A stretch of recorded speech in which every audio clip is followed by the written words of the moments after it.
तो बेटा यहाँ पे और ऑसिलेशन के जो एनसीईआरटी क्वेश्चन है उसको मैं सॉल्व कर रहा हूँ। जैसे यहाँ पे क्वेश्चन नंबर 14.5 है, if you have learn that travelling wave in one dimension is represented by a function y equal to F X T where x and t must appear in the combination x minus vt or x plus vt, that is y is equal to function of x plus minus vt, is the converse is true? Question mark. Examine if the following function for y can be possibly represent a traveling wave. देखो बेटा, सबसे पहले तो इसका converse true नहीं है, ठीक है, x माइनस वी टी और x प्लस वाई टी जे, क्योंकि travelling wave in one dimension जो होता है बेटा वो रिप्रेजेंट होता है y equal to and this equal to y equal to F X plus minus कितना वी टी से, ठीक है। तो कन्वर्स इसका ट्रू नहीं है, as every function of x plus minus V T does not represent a travelling wave. This is due to reason that the basic requirement for a function to represent a travelling wave is that the function should finite for all values of x and t. So converse true इसका नहीं है बेटा। Next में पूछा है कि ये सभी फंक्शन क्या आपके ट्रेवलिंग वेव है? नहीं बेटा, ये तो साफ ट्रेवलिंग वेव नहीं है, ये भी लॉग वाला तो होता है ट्रेवलिंग वेव। सी पार्ट को अगर देखें बेटा तो ये बेसिक रिक्वायरमेंट को फुलफिल करेगा, तो C part is the travelling wave, हम सी पार्ट को हम बोल सकते हैं। Next question, question number 14.6। Next question बेटा 14.6 जो है, a bat emits ultrasonic sound of frequency 1000 kilohertz in air, if this sound meets a water surface, what is the wavelength of a the reflected sound, b the transmitted sound, a speed of sound in air is given है आपको। सो बेटा अगर 14.6 को हम देखें तो question 14.6 में आपको गिवन है frequency, and frequency equal to कितना 1000 हर्ट्ज है। 1000 हर्ट्ज मतलब 10 पावर कितना हम लिख सकते हैं, किलो हर्ट्ज है, सॉरी 1000 किलो हर्ट्ज है बेटा। तो 1000 किलो हर्ट्ज मतलब 10 पावर 6 कितना हो जाएगा, दिस इज हर्ट्ज हो जाएगा, ठीक है। Speed of sound in air कितना है बेटा, this is equal to 340, this is metre per second है, ठीक है। Speed of sound in water कितना है बेटा, so this is equal to 1486 metre per second आपको गिवन है।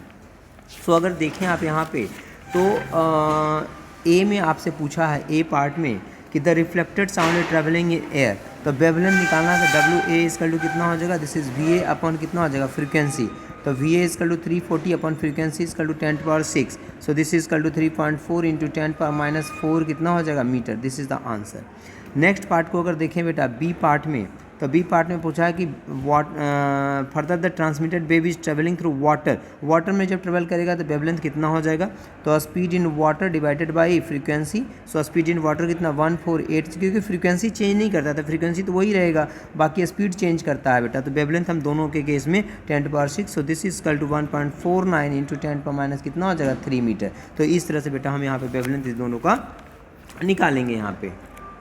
नाउ अगर हम देखें नेक्स्ट क्वेश्चन, तो नेक्स्ट क्वेश्चन जो यहाँ पे है, नेक्स्ट क्वेश्चन इज 14.7। तो 14.7 को अगर हम देखें बेटा तो 14.7 में आपसे कहा है कि hospital uses an ultrasound, hospital uses an ultrasonic scanner to locate tumors in a tissue. What is the wavelength of sound in the tissue in which the speed of sound is 1.7 km per second? The operating frequency of the scanner is 4.2 hertz.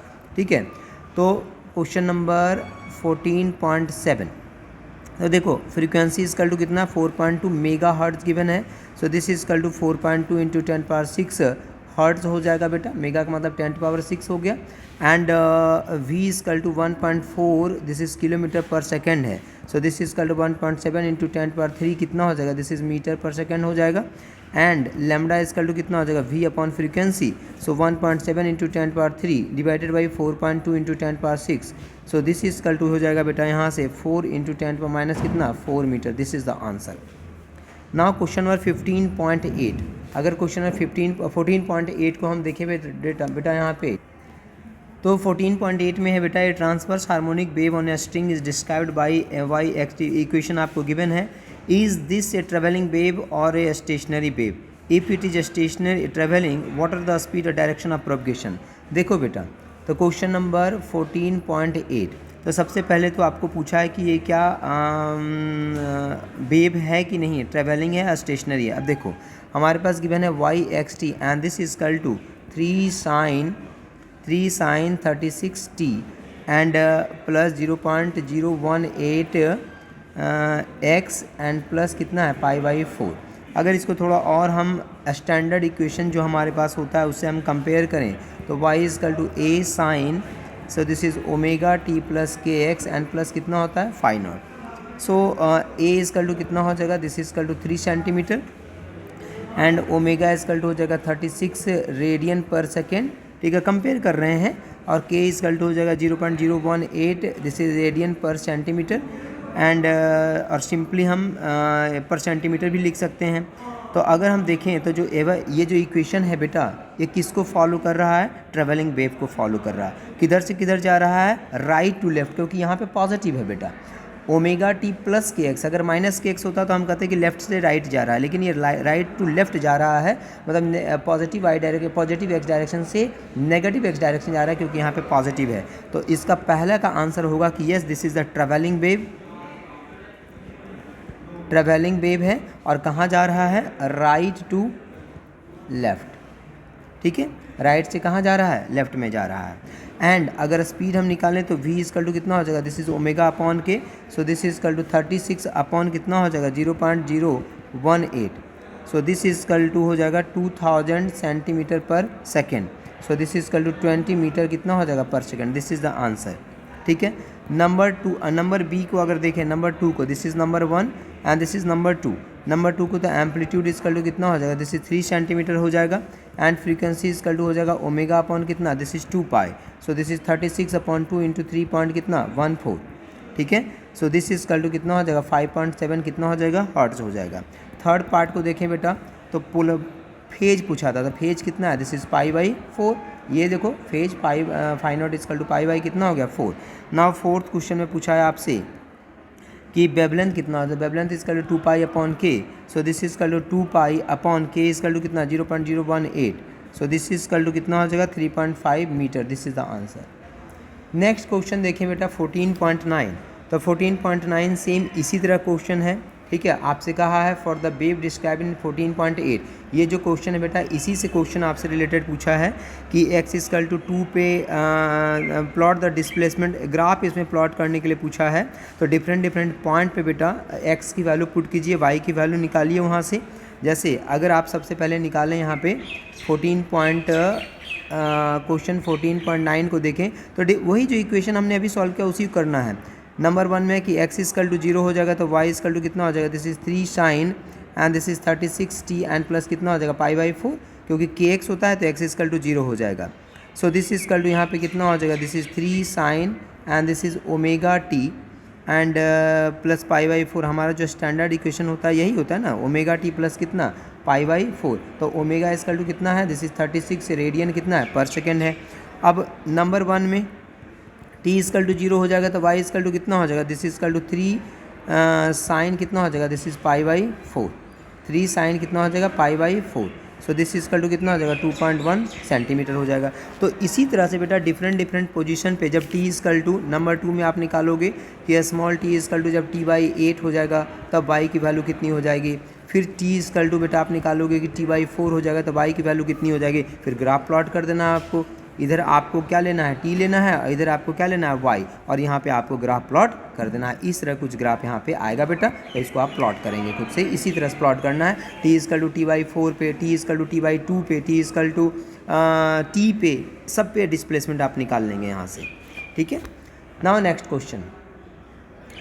Question is आपका होगा 14.10 में कहा है फिर से travelling wave का equation given है। Calculate the phase difference between oscillatory motion of 2 point separated by a distance of 4 metre 0.5 metre. Different points given है बेटा, और वहाँ पे आपको क्या कर रहा है कि डिस्प्लेसमेंट आपको कैलकुलेट द फेज डिफरेंस निकालना है आपको। ठीक है, तो ये इक्वेशन आपको गिवन है, देखिए। ठीक है, इक्वेशन लिख लेते हैं पहले यहाँ पे हम 14.10 का, 14.9 हो गया एंड क्वेश्चन है 14.10। तो 14.10 का इक्वेशन है बेटा हमारे पास y and this is xt, y xt and y xt is equal to हमारे पास इक्वेशन है। So this is 2 cos this is 2 pi into 10 t, 2 pi 10 t minus 0.00 80x and plus कितना है 0.35, ठीक है। अब सबसे पहले यहाँ पे स्टैंडर्ड इक्वेशन से अगर कंपेयर करें तो y x t standard equation होता है, this is equal to standard equation कैसे हो जाएगा, स्टैंडर्ड इक्वेशन यहाँ पे होगा आपका, अच्छा इसको और हम कर सकते हैं बेटा कि अगर 22 पाई से अगर मल्टीप्लाई कर लो यहाँ पे तो ये कितना हो जाएगा, so this is equal to 2 cos and this is equal to ये हो जाएगा 20t, ये कितना हो जाएगा 20 पाई टी एंड माइनस इसको जब मल्टीप्लाई करोगे बेटा तो 2 पाई इंटू 0.0080x हो जाएगा एंड प्लस 0.35 इंटू 2 पाई हो जाएगा। So this is equal to अगर हम देखें इसको और अगर कंपेयर करो इसके स्टैंडर्ड इक्वेशन से तो स्टैंडर्ड इक्वेशन क्या होता है, so this is equal to y x T and this is equal to a cos this is omega t minus k x n plus कितना फाई नॉट। सो अगर इससे हम compare करें बेटा तो ए इजकल टू कितना आ जाएगा, दिस इज 2 सेंटीमीटर आ जाएगा, ओमेगा इजकल टू कितना, दिस इज इजकल टू 20 पाई आ जाएगा एंड के इजकल टू कितना 2 पाई इंटू 0.0080 आ जाएगा, ठीक है। इतना रेडियन पर क्या आ जाएगा, सेकेंड आ जाएगा, इतना रेडियन पर सेकेंड आ जाएगा। सो ये सब आ जाएगा बेटा नंबर ए। अब भेज और हम जानते हैं बेटा डेल्टा फाई इजकल टू कितना होता है, के इंटू डेल्टा एक्स होता है। तो नंबर 1 में पूछा है कि if delta x is equal to अगर 4 मीटर है तो डेल्टा फाई कितना हो जाएगा, वैल्यू पुट करो आंसर आपका आ जाएगा, ठीक है। नंबर बी में पूछा है आपसे, अच्छा इसका आंसर जो आएगा बेटा 6.4 पाई रेडियन आ जाएगा, वैल्यू पुट कर लेना आंसर आ जाएगा। सिमिलरली दूसरे में बोला है कि delta x is equal to 0.5 metre तो डेल्टा फाई इजकल टू कितना, वैल्यू पुट करो आंसर आपका आ जाएगा। सो दिस इज 0.8 पाई यहाँ पे आंसर आ जाएगा बेटा, दिस इज रेडियन। अगर सी पार्ट को हम देखें तो सी पार्ट में पूछा है कि delta x is equal to this is lambda by 2, so this is delta phi is equal to कितना के इंटू कितना होता है डेल्टा एक्स होता है, so 2 pi upon lambda into कितना हो जाएगा, so this is lambda by 2, so this is equal to pi कितना हो जाएगा, रेडियन हो जाएगा। नाउ डी पार्ट को अगर हम देखें तो डेल्टा एक्स इजकल टू कितना 3 lambda by 4, so this is equal to delta phi is equal to K into delta X, so this is equal to यहाँ पे हो जाएगा दिस इज पाई बाई 2 कितना हो जाएगा, रेडियन। तो इस तरह से सॉल्व होगा बेटा। अगर नेक्स्ट क्वेश्चन को आप देखें, नेक्स्ट क्वेश्चन है आपका 14.11, तो 14.11 फिर से आपको इक्वेशन गिवन है, ठीक है। और इक्वेशन में पूछा है आपसे कि does the function represent a travelling wave और ए स्टेशनरी वेव, फिर से पूछा है आपसे। तो ऐसा क्वेश्चन तो हमने करा दिया आपको, अभी ही करवाया कि ये स्टेशनरी वेव को रिप्रेजेंट कर रहा है, ये स्टेशनरी वेव को रिप्रेजेंट कर रहा है या ट्रेवलिंग वेव को। तो बेटा साफ साफ यहाँ से दिख रहा है कि स्टेशनरी वेव को ये रिप्रेजेंट कर रहा है। क्यों? क्योंकि स्टेशनरी वेव में ही ऐसा आता था बेटा 2 साइन, जहाँ पे 2 पाई अपॉन 3x आता था, एक कॉस में आता था। तो अगर आप इक्वेशन आपको याद होगा तो ट्रेवलिंग वेव में ऐसा इक्वेशन नहीं आता था, ये स्टेशनरी वेव में आता था। तो साफ साफ दिख रहा है कि स्टेशनरी वेव का इक्वेशन है। तो पहला क्वेश्चन तो यही सॉल्व हुआ कि स्टेशनरी वेव है। दूसरा में है बेटा कि determine the tension in the string, tension आपसे निकालने के लिए बोला है। तो टेंशन इज इक्वल टू आप यहाँ से निकालोगे, नहीं सेकेंड पार्ट में है, बी पार्ट में interpret the wave as a superposition of the wave travelling in opposite direction, what is the wavelength and frequency आपसे पूछा है। तो इसको कंपेयर करोगे स्टैंडर्ड इक्वेशन से बेटा, ठीक है। और स्टैंडर्ड इक्वेशन जो वेव का होता है, अगर 14.11 को हम देखें तो जो स्टैंडर्ड इक्वेशन होता है बेटा y is equal to 2a sine k x और इनटू यहाँ पे होता है this is equal to cos omega t. Compare कीजिए, वहाँ से कंपेयर करेंगे तो ओमेगा इजकल टू कितना आ जाएगा, दिस इज़ 120 पाई आ जाएगा एंड के इजकल टू कितना आ जाएगा, so this is 2 pi upon 3 हो जाएगा, ठीक है। एंड v इजकल टू कितना आ जाएगा, दिस इज ओमेगा अपॉन के, so this is 120 pi upon 2 pi upon 3, so this is is equal to 180 metre कितना आ जाएगा पर सेकेंड आ जाएगा बेटा यहाँ से, ठीक है। सो फ्रीक्वेंसी इजकल टू कितना omega upon 2 pi, frequency equal to कितना omega upon 2 pi, so our lambda equal to कितना v अपॉन फ्रीक्वेंसी। सो यहाँ से फाइंड करोगे तो इसकी वैल्यू 60 हर्ट्ज आ जाएगी और इसकी वैल्यू 3 मीटर आ जाएगी बेटा। नाउ सी पार्ट में आपसे टेंशन पूछा तो v is equal to root under t upon कितना होता है, म्यू होता है। So this is equal to t is equal to v square into कितना हो जाएगा, म्यू, स्क्वायर कर दिया दोनों तरफ एंड सब की वैल्यू पुट करोगे बेटा तो ये टेंशन 648 कितना आ जाएगा, न्यूटन आ जाएगा यहाँ पे आंसर आपका।